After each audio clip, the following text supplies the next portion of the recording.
I struggled a lot myself, like getting a diagnosis. And when I try to explain to people what it is to have ADHD or some of the symptoms, I myself still struggle to understand and grasp some of the concepts behind this.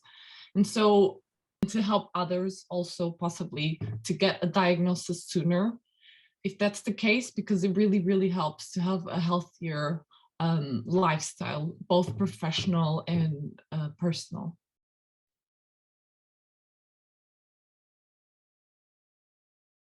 My journey with ADHD has been such a long one. I think in actually the what it actually got me to realize that possibly I had ADHD was my journey with with my comorbid situations, really. So the first time that I got diagnosed with depression, I was like 12, 13 years old. And so from that point on, I always had a close relationship with therapists. I've always looked to go to therapy. I did cognitive behavioral therapy. I was diagnosed with PTSD at one point. Um, so depression, anxiety have always been close friends of mine. And so it got to a point where I worked a lot on those two, on depression and anxiety. And I felt like, no, this is still not the answer, because as an adult, I've sort of worked around depression, I've worked around anxiety, and that still doesn't explain a lot.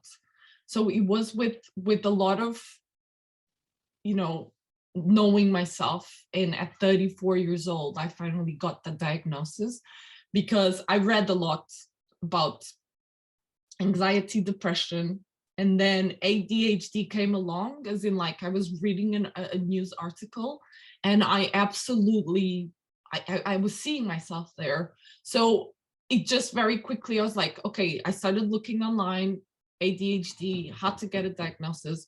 I got referred. I had to wait a few months, unfortunately, to get the diagnosis. I finally did, and it was life changing. It was definitely life changing for me.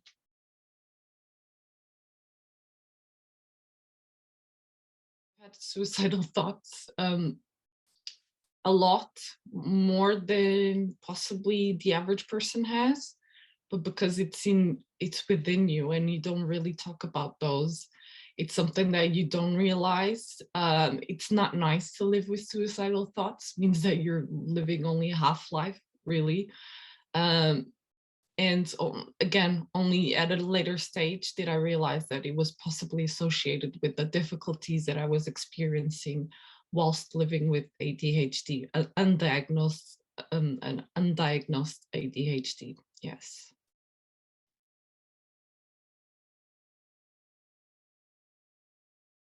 It's hard to talk a bit about ADHD because it's an internal process more than people tell me, but you don't look like you have ADHD. No, it's not something that you will see. It's a struggle that I have.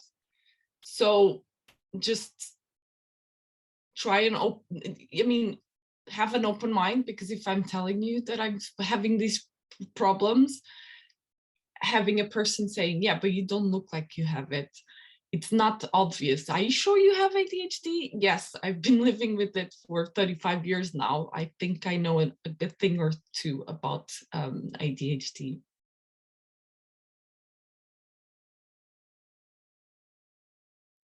I think that working with an employee that has ADHD opens a door to so many other things. I think that a person that has ADHD, yes, it requires probably a different setting, a different way of working, but I think that it will also open a door to other people and other learning disabilities, because we ADHD we work in different ways, and we are really resourceful. We think out of the box. So by doing this, we will actually be making your company a bit more that, like giving a bit more a different approach to working and learning, and that is actually an opportunity, really. Boy, that schools and learning, my journey with learning has been awful.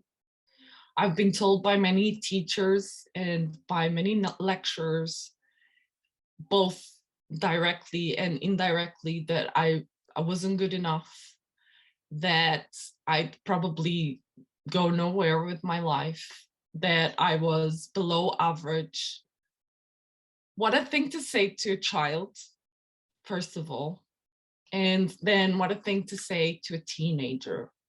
What a thing to say to a young adult. What a thing to say to a future parent. What a thing to say to an actual parent that actually then are going to tell that to their young children and going to pass on to many generations to come. I think that if you teach, you are teaching the future. So please be very, very aware of the words you choose to use when you're talking to somebody that you're teaching, really.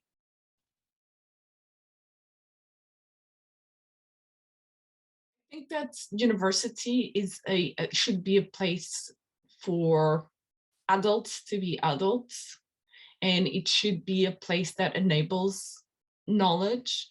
It enables new ways of thinking. It enables the future to happen, really. So when there's very strict approaches to marking, very strict marking criteria, and when we are not allowed to think a bit outside of the box, and even if the coursework is amazing, it's still graded below if it doesn't fit exactly that. So I think we should rethink the way that what is it, what do we want, what do we want universities to produce, really, and how to get there.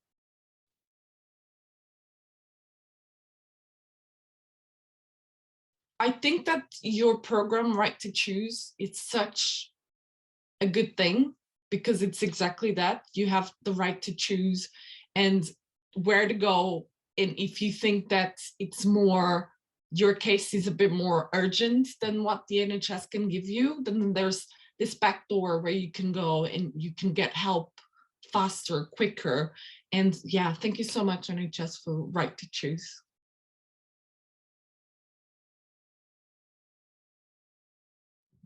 Friends, I'm so sorry of those times where I was like overexcited, or where I pinched you or beat you out of that overexcitement. That's it, because when I have a lot of stimulus, I just get like, wow, I live the moment and I get so expressive. But at the same time, when I don't reply to your text, it's because I need that extra time for myself. It's not because I don't adore you, or because, I'm not thinking about you. It's just that, I have my highs and I have my lows, but I really appreciate you. So stick around.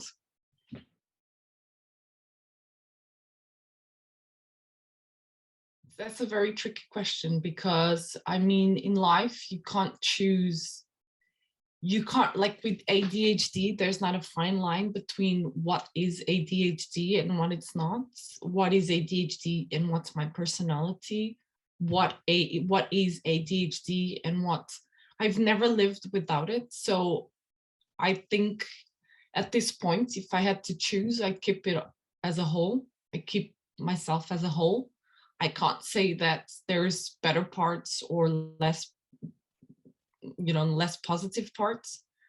I love that I'm spontaneous. I love that I'm creative. I love that I go beyond. I think outside of the box.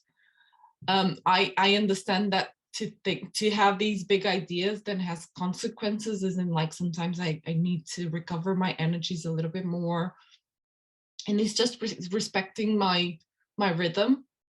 So yeah, ADHD, the whole thing.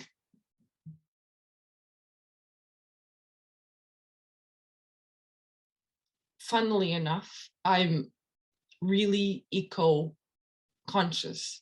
I don't like waste. I don't like to, I'm really mindful about plastic consumption and everything else. But one thing that really helps my ADHD is to print material, to have it, to have hard copies of it, so I can like look at it, touch it, underline it if I can. You know, that whole experience really improves my learning experience. So yeah, definitely have that hard copy that I can like go back to. I I've got 3 or 4 notebooks that I just scribble on, and that definitely really helps me because it makes it real. When you have it in your mind and it's all jumbled up, it's like it's almost like this dream. You live in this dreamy state, and if you put it down, if you talk to somebody about it, you make it real. So it's actually, it gives you that extra bit. It might actually come true, that idea that you think that, oh no, this is too outlandish, this is too difficult. If you put it down, if you write it down, if you talk to somebody, your chances of actually accomplishing it will become much bigger.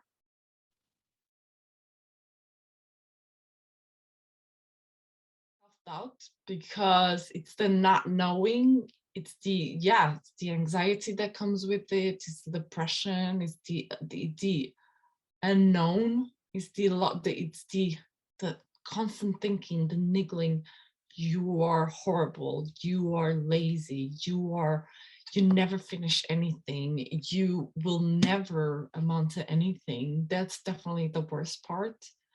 And I mean, at the end of the day, it's what made me. I am, like they say, what doesn't kill you makes you stronger. But I wish I could have been stronger in a different way, because it's just, it's heavy, and it's lonely, and it's dark at times. Definitely the worst part.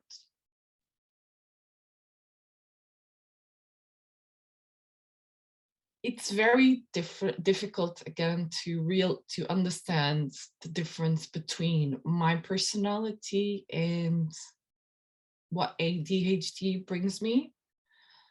But the best thing about having the ADHD is that it was confirmed that I had ADHD.